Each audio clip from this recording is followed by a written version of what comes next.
Dolphins. The Dolphins. Yeah, I forgot his name. Hit the lineman. Yeah, he tore his ACL. He's out for the season because he was trying not to hit the quarterback and cause injury. I was going to bring that up. I completely forgot. You reminded me, though. Like, you're welcome. This rule, I think it's ridiculous. I mean, it's a contact sport for a reason.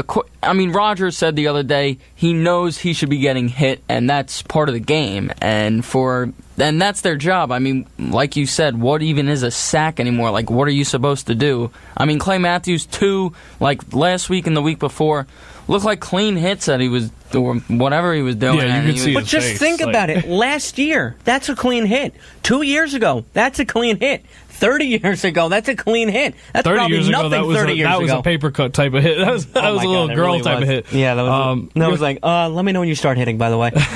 That's what it was 30 years ago.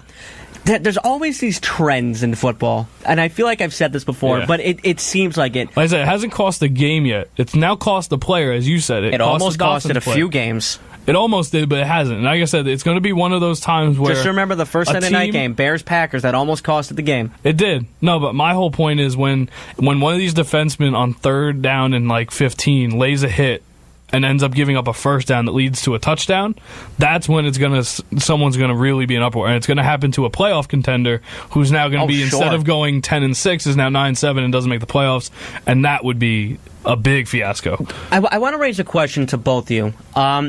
Do you think that the way football is going now, specifically with these rules, like these new rules, and I say this in air quotes, maybe think that the quarterback now is privileged? Like, I don't need to worry about anything now because I'm protected. I think so. And I think that's why you're seeing teams giving out the guaranteed money. Because they know also, to wide receivers, Beckham, the wide receivers, you can't hit until they kind of look upfield.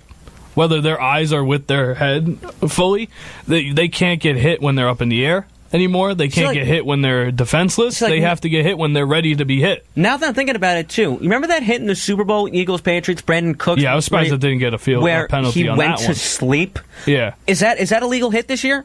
I have trouble knowing whether that's a legal hit or not, because that one should have been called because they went high. They kind of went high, but he didn't lead with his helmet. So I think this year it would have been a penalty, but last year it wasn't. I'm glad they fixed the catch rule because everyone in the NFL front office took a deep breath on that play of Ertz up the middle on the touchdown that pretty much won the game. That one, everybody when they saw that ball pop out, they're like, "Oh no, here we go. This is it. This is it. They're gonna finally ruin a Super Bowl with this stupid call."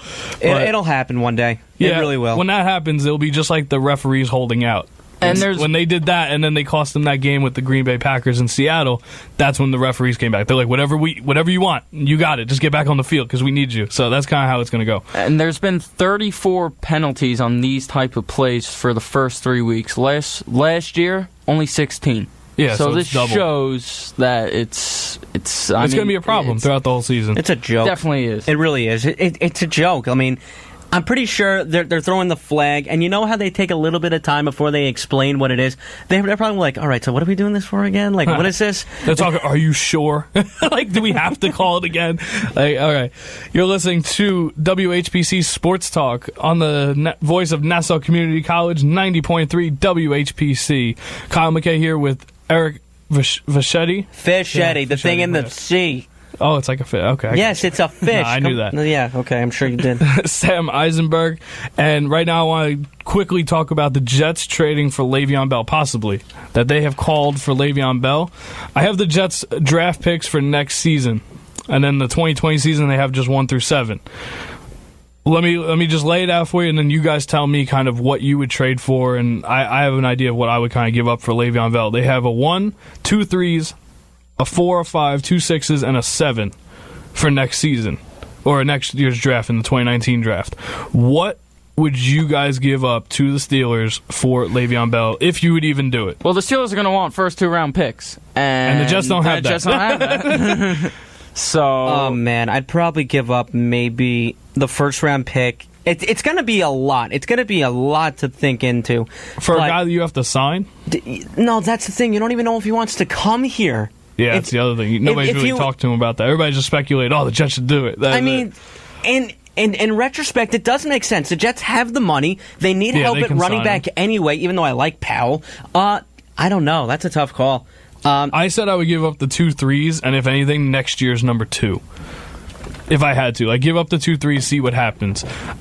Just because, like I said, you don't know if he's going to sign. You don't know the future of if he's going to be happy here. So that's something to really think about. But I want to go to the caller real quick. Caller, who is it today? Take a wild guess. Is it Dave from Franklin Square? There you go. What's going on? How you doing, Dave? Working. No, in fact, it's as odd as it sounds. Could you imagine if Green Bay would select Bell? This way the quarterback would be able to hand the ball off a number of times and basically get himself back in good health. And maybe Bell would want to be there. Who knows?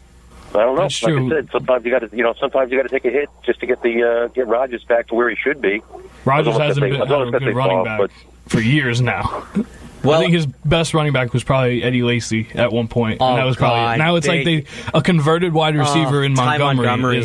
He's a converted wide receiver at running back right now. Big old Eddie Lacy. Literally. Yeah. Jeez. Man. That was probably their best running back in years in Green Bay. Otherwise, it's Aaron Rodgers' show.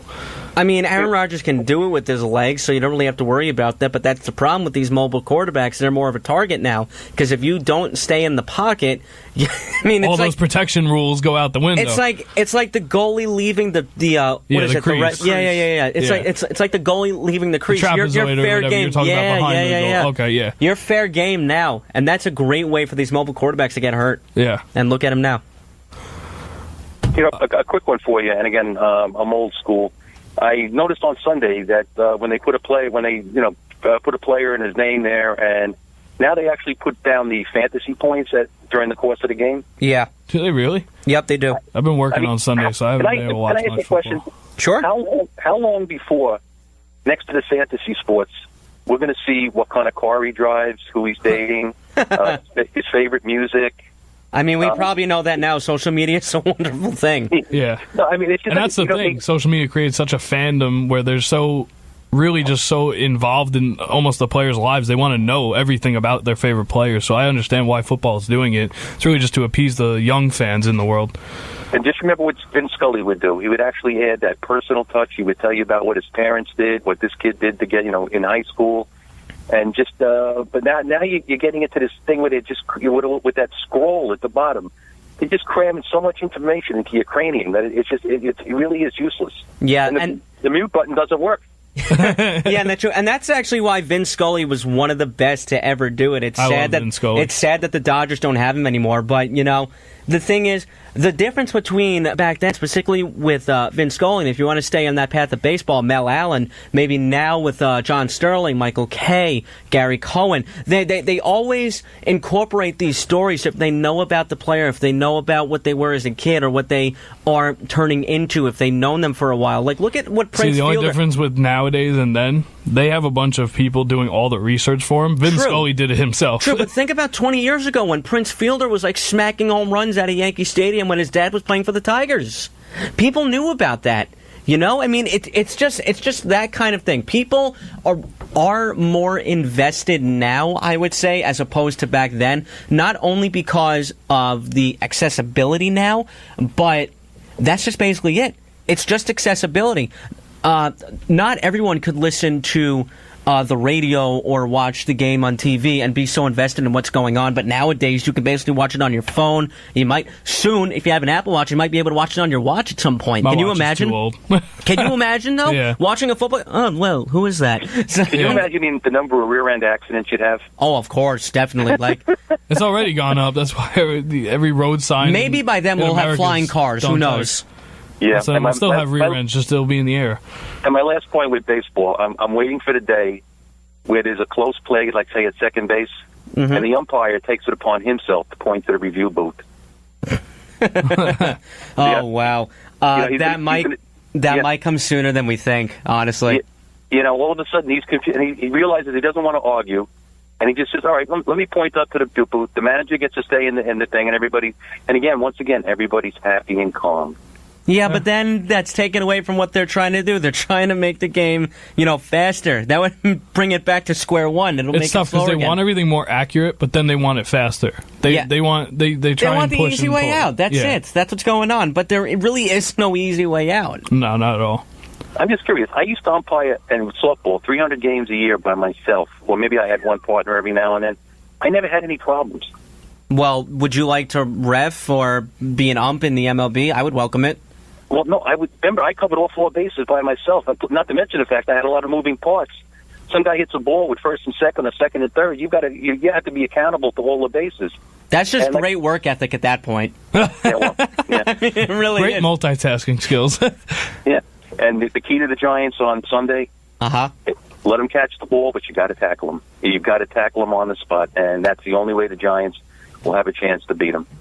Pretty much. I mean, look, if you're talking about the Giants' offensive side of the ball too, they're starting to use Saquon Barkley in more than just the running back. They lined him up on the outside against the linebacker. Automatic mismatch right there, and put them in the red zone again. It was the hamstring thing in week 1. You knew that going into the later parts of this year that they were going to allow him to just let loose and be like a puppy out there. All right, have a good show, guys. Thank you. Thanks, Dave. Bye-bye. That was Dave from Franklin Square, and you are listening to us on 90.3 WHPC Sports Talk on 90.3, the voice of Nassau Community. I so messed that up. That was terrible. Oh, my read skills are so bad so far. Reading. Well, no, reading my script pretty much. You know? Why do you need a script? To shoot from the hip, man. That's what I do. That was what I tried to do now, and you saw what happened. That's exactly why I need the script. You're listening to WHPC Sports Talk on the voice of Nassau Community College, 90.3 WHPC. Kyle Mackay, messing up his reads all the time. Eric Fischetti, like the fish in the sea. Sam Ienberg, like the teacher in my high school. There we go. I got you all. I got both of you. Matt Charkowick, sadly not able to be here with us. But I'm going to flip it over to baseball. I think that we're in agreement that the Jets, it's going to be tough to get Le'Veon Bell. I honestly think they should keep their threes, and you could find a pretty good running back for next season for pretty cheap in the 3 and 4 area in the draft. I don't know how you guys feel. I mean, they could get a pass rusher at 1, and with their 2 threes, either trade 1 for something else, or just use both of them and get a running back and another linebacker of some kind. Yeah, but Bell is he's a talent. But he's also pushing 30 now, and once you hit that 30, it's like a magic. It's like a doorway to like the downstairs basement when you talk about running backs. So that's the only thing I kind of think about. But yeah, Le'Veon Bell, as you said, you and me were talking about it beforehand with Bell and Brown, the fact that they are just by themselves, no matter who the quarterback is, they are a game changer.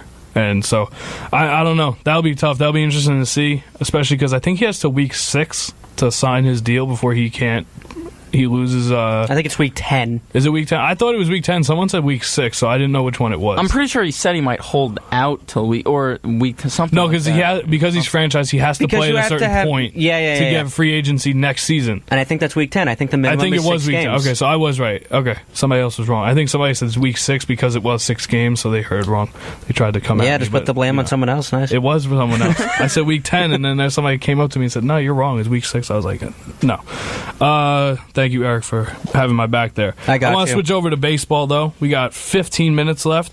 Baseball, Yankees are still fighting for home field. The A's yesterday, after the Yankees beat the Rays 4-1, the Oakland A's clinched. Now, they couldn't really celebrate because they clinched actually before they started playing, so they had to wait until after their game. Now, win or lose, they were able to pop champagne. But they were able to win their game also, so this way it kind of happened on a high note rather than, hey, let's just go in the clubhouse quietly and just go and pop champagne. With your tail in between your legs, and then you can let loose. Yeah, so honestly, the Yankees still fighting for home field. 2 things on this one I want to ask you guys. Does it matter, home field? Yes. Okay. Especially in New York. I do too. Some people were saying that Oakland, the Yankees can win. I think they might have a chance to win, but I know that they have probably a much higher chance at home. Oakland is just a scary place to go. I heard one talking today about how you'll go into Oakland, the toilets won't be working, the plumbing will be all over the place. Yeah, and they'll be like, we have no idea. It's just an old building. We have no idea why it's happening at this time. And they'll be thinking about that in the batter's box. It's true. Yeah, you're right. So it's one of those things. So I don't know. Home field, very big to me. But right now, should Gary Sanchez start for the Yankees at catcher? Right now, 17 pass balls to lead the MLB. 4 more than Martin Maldonado, who has 12. I'm sorry, 13. Math was off, too. But Gary Sanchez also missed 70 games this season. See, now, this is where it gets tricky. because I told you my defensive alignment for the Yankees on October 3rd.